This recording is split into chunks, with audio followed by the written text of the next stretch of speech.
Hi viewers, இன்றைக்கி மூளை fry எப்படி பண்ணலான்னு பார்க்கலாம் வாங்க. இதுதான் ஃபைனல் வெர்ஷன்.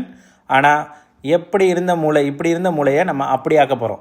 ஃபஸ்ட் எடுத்தோன்னே என்ன பண்ணலாம்னா, ஒரு பாத்திரத்தில் தண்ணி எடுத்துக்கோங்க. அதில் மஞ்சத்தூளை போடுங்க. மஞ்சத்தூளை போட்டுட்டிங்களா?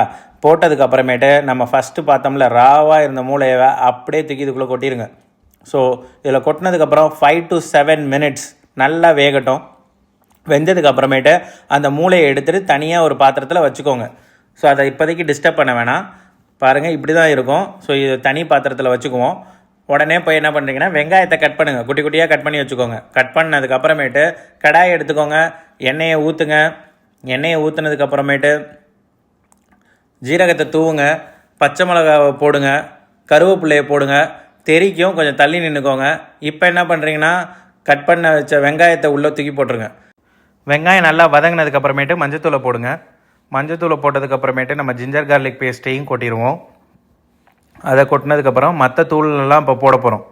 என்னென்ன தூள்னா, மிளகாய் தூள், கரம் மசாலா, மல்லித்தூள், இந்த 3 தூள், அப்புறம் உப்பை போட்டுட்டு இன்னும் நல்லா வதக்குங்க. வதக்குனதுக்கப்புறமேட்டு கொஞ்சம் தண்ணியை நல்லா ஊற்றிட்டு திருப்பி இன்னும் கொஞ்சம் நேரம் வதக்குங்க. வதக்குனதுக்கப்புறம் நம்ம மூளையை தனியாக பாயில் பண்ணி எடுத்து வச்சோம்ல, அதை அப்படியே ஒவ்வொன்றா தூக்கி கொட்டிடுங்க. உள்ளே கொட்டினதுக்கப்புறமேட்டு அப்புறம் குட்டி குட்டியாக கட் பண்ணி விட்றோம் மூளையை. இது என்னென்னா, முட்டை பொடி மாஸ் மாதிரி நல்லா வெந்துடும். சைட் பை சைடு நம்ம என்ன பண்ணுறோன்னா, ஃப்ரெஷ்ஷாக பெப்பரை அரைச்சி வச்சுக்கிறோம். இங்கே வெந்துருச்சு. வெந்ததுக்கப்புறம் என்ன பண்ணுறோம்னா, அரைச்சி வச்ச அந்த பெப்பரை மேலே கொட்டிடுறோம்.